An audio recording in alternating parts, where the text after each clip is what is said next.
8 साल का एक बच्चा 1 रुपए का सिक्का मुट्ठी में लेकर एक दुकान पर जाकर पूछने लगा, क्या आपकी दुकान में ईश्वर मिलेंगे? दुकानदार ने यह बात सुनकर सिक्का नीचे फेंक दिया और बच्चे को निकाल दिया। बच्चा पास की दुकान में जाकर 1 रुपए का सिक्का लेकर चुपचाप खड़ा रहा। ए लड़के, 1 रुपए में तुम क्या चाहते हो? मुझे ईश्वर चाहिए, आपकी दुकान में है। दूसरे दुकानदार ने भी भगा दिया, लेकिन उस अबोध बालक ने हार नहीं मानी। एक दुकान से दूसरी दुकान, दूसरी से तीसरी, ऐसा करते करते कुल 40 दुकानों के चक्कर काटने के बाद एक बूढ़े दुकानदार के पास पहुंचा। उस बूढ़े दुकानदार ने पूछा, तुम ईश्वर को क्यों खरीदना चाहते हो? क्या करोगे ईश्वर लेकर? पहली बार एक दुकानदार के मुंह से यह प्रश्न सुनकर बच्चे के चेहरे पर आशा की किरणें लहराई। लगता है इसी दुकान पर ही ईश्वर मिलेंगे।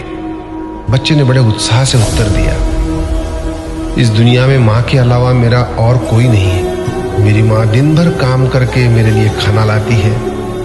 मेरी मां अब अस्पताल में है। अगर मेरी मां मर गई तो मुझे कौन खिलाएगा? डॉक्टर ने कहा है कि अब सिर्फ ईश्वर ही तुम्हारी मां को बचा सकते हैं। क्या आपकी दुकान में ईश्वर मिलेंगे? हाँ, मिलेंगे। कितने पैसे हैं तुम्हारे पास? सिर्फ 1 रुपया।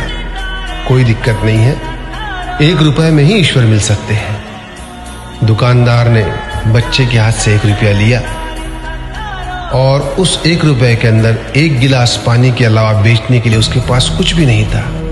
इसलिए उस बच्चे को फिल्टर से 1 गिलास पानी भरकर दिया और कहा, यह पानी पिलाने से ही तुम्हारी मां ठीक हो जाएगी। अगले दिन कुछ मेडिकल स्पेशलिस्ट उस अस्पताल में गए। बच्चे की मां का ऑपरेशन हुआ और बहुत जल्दी ही वह स्वस्थ हो गई। डिस्चार्ज के कागज पर अस्पताल का बिल देखकर उस महिला के होश उड़ गए। डॉक्टर ने उन्हें आश्वासन देकर कहा, टेंशन की कोई बात नहीं है। एक वृद्ध सज्जन ने आपके सारे बिल चुका दिए हैं, साथ में एक चिट्ठी भी दी है। महिला चिट्ठी खोलकर पढ़ने लगी। उसमें लिखा था, मुझे धन्यवाद देने की कोई आवश्यकता नहीं है। आपको तो स्वयं ईश्वर ने ही बचाया है। मैं तो सिर्फ एक जरिया हूं। यदि आप धन्यवाद देना ही चाहती है तो अपने अबोध बच्चे को दीजिए, जो सिर्फ 1 रुपए लेकर नासमझों की तरह ईश्वर को ढूंढने निकल पड़ा। उसके मन में यह दृढ़ विश्वास था कि एकमात्र ईश्वर ही आपको बचा सकते हैं। विश्वास इसी को कहते हैं। ईश्वर को ढूंढने के लिए करोड़ों रुपए